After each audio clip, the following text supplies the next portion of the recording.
자유민주주의와 법치주의가 심각한 위협을 받고 있는 이 순간 청년의 이름으로 분명한 목소리를 내기 위해서입니다.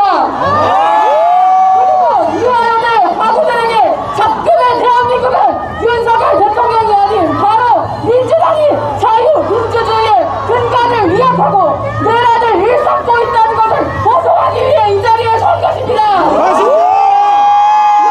민주당은 왜 위헌 정당입니까? 먼저 민주당은 한국의 경제를 바탕내고 있습니다. 원전 선택의 지원 비용 1,100억 삭감, 원자로 개발 산업 330억 삭감, 원전 수출 보장 250억 삭감. 이 모든 비용은 우리나라 생존과 연결된 예산입니다. 민주당이 이 모든 것을 삭감했습니다. 게다가 민주당은 청년을 위한 정당을 외치면서 청년이 경험 지원 1,600억 삭감, 청년 빈부격 지원 지원 700억을 삭감하였습니다. 이것이 청년을 위한 정당이 맞습니까?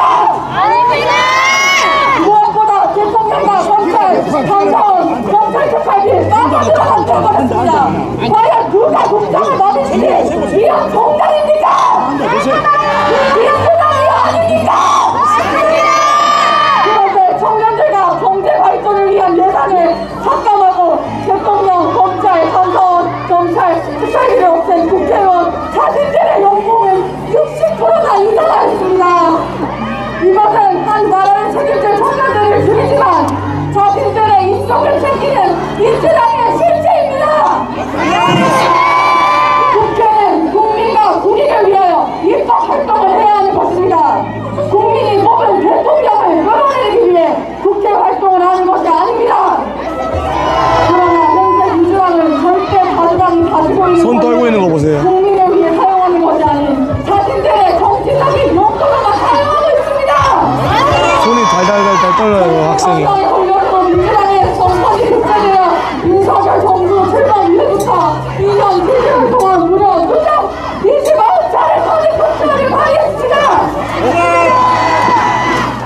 행정안전부 장관 안에 중앙지검장 안에 감독위원장, 감사원장, 경찰청장, 법무부 장관, 이재명 대표를 수사하는 검사들까지 헌정사상 16건의 탄핵 심판 중 13건의 탄핵이 모두 윤석열 정부 때 일어난 일이라는 것이 믿을 수 없습니다. 저도 그냥 전에는 이러한 민주당의 정치적 효과를 알지 못했습니다. 탄핵은 중대한 헌법이나 법률 위반이 있는 경우에만 극히 예외적으로 이루어져야 한다는 게 헌법 정신입니다.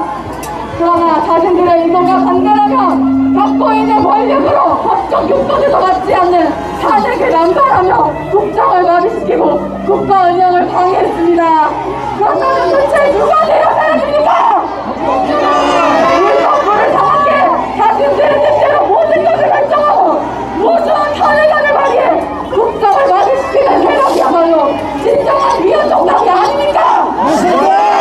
경제 발전과 청년 성장을 위한 예산을 삭감하고 대통령, 경찰, 감사원, 경찰 특활비를 빵원으로 만들어준 민주당을 당장 위헌 정당으로서 이 나라에서 쫓아내야 합니다! 맞습니다!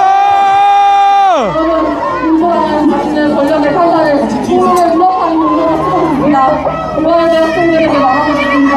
겉에 나라는 자유민주주의 국가란 국정을 혼란스럽게 하고 나라를 책임질 청년들을 무시하며 국가 안보를 위협하는 것입니까?